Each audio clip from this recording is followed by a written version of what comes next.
जय श्री कृष्णा दोस्तों। हर हर महादेव। कैसे हैं आप सब? स्वस्थ और सुरक्षित होंगे।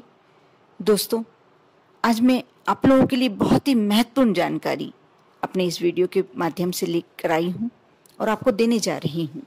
इस जानकारी को प्राप्त कर आप मान कर चलिए। आपको कोई पूजन पाठ नहीं करना है, लेकिन अपना थोड़ा सा समय 5 से 10 मिनट आप यदि रात्रि में सोते समय यदि अपने आप को देते हैं, आपके अंदर इतनी ज़्यादा पॉजिटिविटी आ जाती है। आप जो भी कार्य करते हैं आपको उसमें सफलता मिलती है।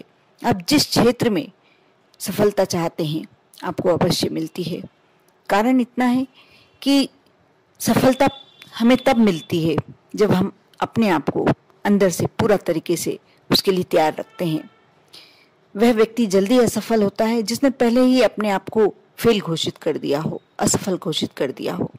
और सफलता उसी को मिलती है जिसके अंदर इतना कॉन्फिडेंस होता है कि वह सफल अवश्य होगा। और ऐसा व्यक्ति सफल हो भी जाता है क्योंकि जो अंदर की ऊर्जा है, जो अंदर की पॉजिटिविटी है, उसका पूरा पूरा साथ देती है। इसलिए आज जो मैं वीडियो में बताने वाली हूँ, आप मान कर चलिए। आपको ये जानकारी अवश्य होनी चाहिए। आपको ही नहीं, यदि आपके बच्चे पढ़ाई कर रहे हैं, कोई बड़े कॉम्पिटिटर एग्जाम की तैयारी कर रहे हैं, उसके साथ भी आपको यह वीडियो अवश्य शेयर करना चाहिए। आप ऐसे व्यक्ति को देख कर आप खुद को विश्वास होता होगा जो आपके समक्ष खड़ा तो है लेकिन बहुत ही उदासी लिए हुए। उसे लगता है कुछ अपने आप में उसने अपने आसपास नेगेटिविटी का घेरा बना कर रखा है। पूरी सोच यही है कि मैं इस कार्य में हाथ डालूंगा। कार्य शुरू करने से पहले ही वह अपने आप को असफल घोषित कर देता है और वह व्यक्ति कभी सफल नहीं हो पाता। और इसके विपरीत आप यदि ऐसे व्यक्ति से मिलकर देखना जो पूरी तरीके से पॉजिटिविटी से भरा हुआ है, सकारात्मक ऊर्जा उसमें कूट कर भरी हुई है। वह कार्य शुरू करने से पहले ही सुनकर ही वह अपने आप में एक विश्वास लाता है कि नहीं, मैं करूँगा भी और सफल भी होकर दिखाऊंगा। और वह व्यक्ति सफल हो जाता है क्योंकि उसके साथ पूरी तरीके से उसके शरीर के जो पॉजिटिविटी है कार्य करती है। और ऐसे व्यक्ति का साथ जितने भी देवी देवता, जितनी भी अदृश्य शक्तियाँ सभी साथ देती हैं। आपको शायद जानकारी ना हो कि आपने कभी गायत्री मंत्र बोलकर या सुनकर देखा है? अपने आप में कैसा लगता है कि पूरा ब्रह्मांड हमारे साथ यह मंत्र बोल रहा हो। कभी बोल कर देखना। आप एकांत में बैठे हों, अपने आप को बिल्कुल रिलैक्स छोड़कर, अपनी एक आसन बिछाकर और आलकी पालकी मानकर बैठकर आप कभी थोड़ी देर 1 मिनट भगवान में ध्यान लगाकर इस मंत्र को पूरी तरीके से तल्लीन होकर बोलकर देखना। आपको लगेगा कि आप में कोई बहुत ही अधिक ऊर्जा आ गई है, बहुत ही ज़्यादा सकारात्मकता आपके अंदर प्रवेश कर गई है। और उसके बाद आप उठेंगे, जब कोई कार्य करने के लिए जाएंगे, आपको लगेगा कि आपके साथ बहुत सारी शक्तियाँ हैं जो आपका साथ हमेशा सफल होने के लिए देंगी। दोस्तों, आपको करना यह है कि आपकी दिन भर की दिनचर्या जो भी रही हो, यदि आप पुरुष हैं और दुकान पर जाते हैं या जॉब पर जाते हैं, नौकरी पेशा है, नौकरी पर जाते हैं, आपने वह कार्य किया, ठीक है। आपने दिन भर में भोजन किया, जो भी खाया पिया, उससे भी कोई फर्क नहीं पड़ता। लेकिन आप यदि महिला हैं, आप दिन भर घर का काम करती हैं, उससे भी कोई फर्क नहीं पड़ता। लेकिन आप जब रात्रि पे सोने के लिए बेड पर जाएं, आप चाहें तो बेड पर बैठकर भी ये क्रिया कर सकते हैं और आप चाहें तो नीचे आसन लगाकर बैठकर भी ये क्रिया कर सकते हैं। बिल्कुल रिलैक्स छोड़ दें अपने आप को, बिल्कुल दिन दुनिया से बेखबर। और यदि अच्छा है कि आप अकेले रहकर ये कार्य करें, नहीं करें, यदि ऐसा संभव नहीं है तो आप किसी के साथ रहकर भी ये कार्य करते हैं, उस समय आपको ये फील करना होगा कि मैं बिल्कुल एकांत में हूँ, मैं बिल्कुल अकेली हूँ। तभी ये कार्य आप अच्छे से कर पाएंगे। आप 1 मिनट भगवान का स्मरण करें, भगवान में मन लगाएं।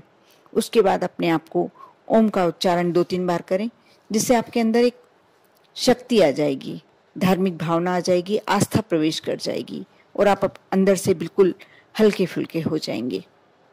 इसके बाद आपको गायत्री मंत्र का उच्चारण करना है। इसकी भी कोई सीमा नहीं है। आप 1 बार बोलें, 3 बार बोलें, 5 बार बोलें, 11 बार बोलें, 108 मनके की माला फेरें, जितनी बार आप कर सकते हैं। लेकिन कम से कम 5, 7, 11 इतनी बार तो आपको करना ही चाहिए।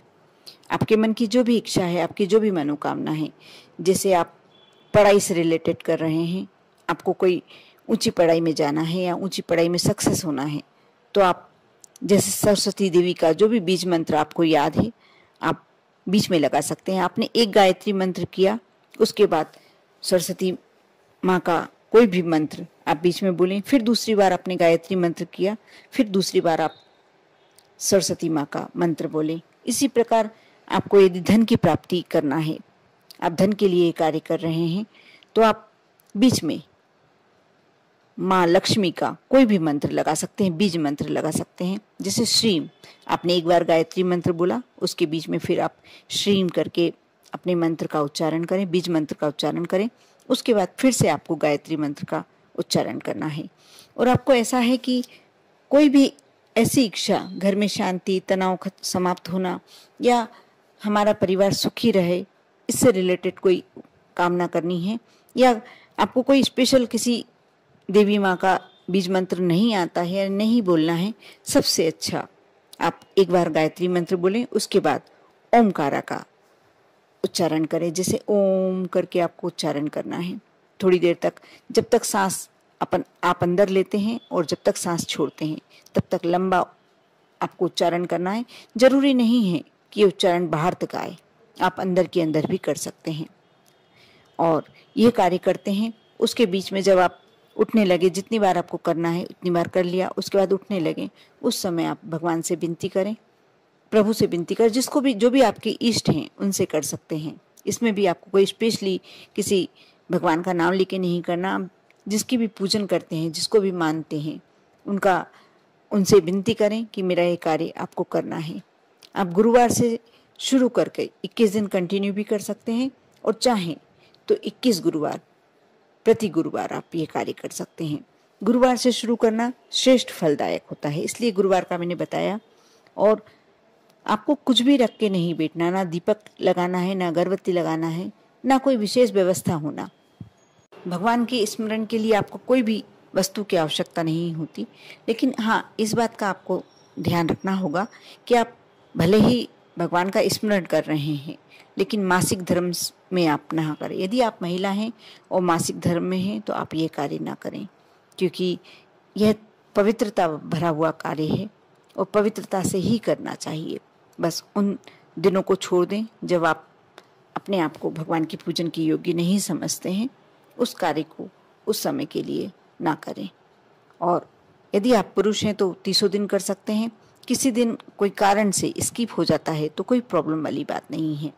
बस आपको ध्यान रखना है कि यदि कोशिश करें कि कंटिन्यू में आप 21 दिन करें या कंटिन्यू 21 गुरुवार तक आपको करना है। वैसे आपका कार्य, ये मेरे को पूरा विश्वास है कि 21 दिन के अंदर ही आपका कार्य हो जाएगा। लेकिन आप यदि करते हैं और एक बार में आपको एक ही मनोइच्छा रखनी है, एक ही मनोकामना रखनी है, आप देखना आपके कार्य को सिद्ध होने में कोई एक भगवान आपका साथ नहीं देंगे, पूरा ब्रह्मांड आपका साथ देगा। कहते हैं कि शिव के नाम का जिसने भी ओमकारा का जयकारा लगा दिया, उसका कोई कार्य सिद्ध होने से रुक ही नहीं सकता। और अपने आप को आपको लगता है कि बहुत ज़्यादा तनाव में रहने लगे हैं और कुछ लगता है कि शांति होना चाहिए, तो आप अपनी शांति के लिए भी कर सकते हैं, अपने आप को रिलैक्स महसूस कराने के लिए भी कर सकते हैं। कर देखें, बहुत ही छोटा लेकिन बहुत ही सुंदर उपाय है। भगवान को याद करने में कोई परेशानी होनी ही नहीं चाहिए। बस आप ये भगवान को स्मरण करने के लिए कर रहे हैं, ये सोचकर भी आप ये कार्य कर सकते हैं। कर देखें। ओम नमः शिवाय।